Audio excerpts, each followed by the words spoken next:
Aprili 21 nikiwa mbele ya geti la Tanzanite kwa raha pale Babati mkoani Manyara. Ilikuwa siku moja tu baada ya Lunyasi kucheza mchezo wake wa kwanza wa hatua ya nusu fainali ya kombe la shirikisho barani Afrika. Niliyatamka maneno haya na leo nayarudia.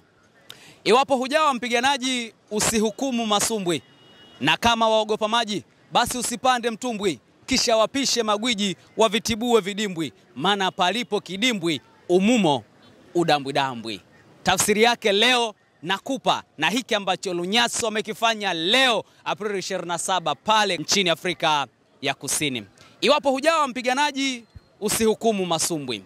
Kama hujawahi kuwa mchezaji, wakati mwingine usihukumu vibaya mchezo wa mpira wa miguu na usiwahukumu vibaya wachezaji wanapokosea. Story hii inamhusu Jean Charles Ahoua.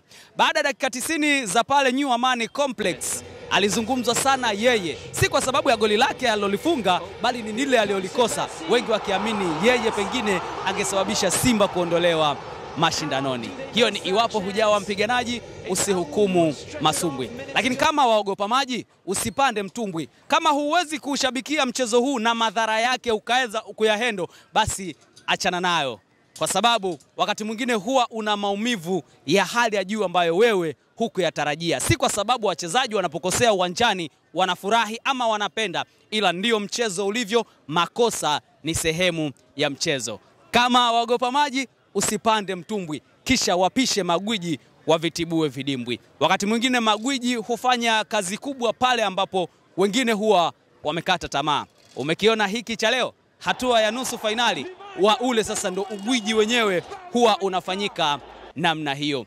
Maana palipo kidimbwi umumo udambwi.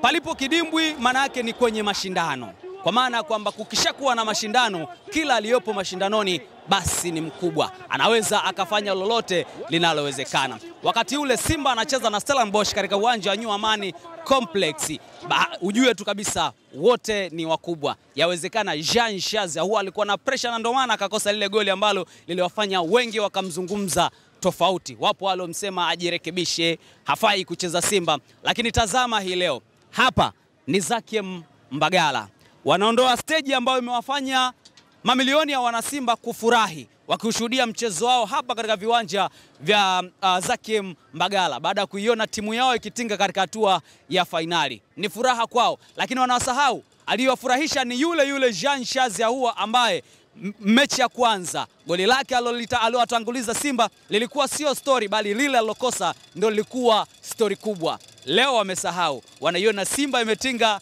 hatua ya fainali, ila hawakumbuki kwamba ni yeye Jean Charles Ahoua. Narudia tena, iwapo hujawa mpiganaji usihukumu masumbwi, na kama waogopa maji basi usipande mtumbwi, kisha wapishe magwiji wavitibue vidimbwi, maana palipo kidimbwi umumo udambwi. Naitwa Alhaji Zuberi Mputa, mfalme wao, dawa yao, kabali yao, Baba Abduli. Hii ni Ayoma TV, tuweke pema moyoni.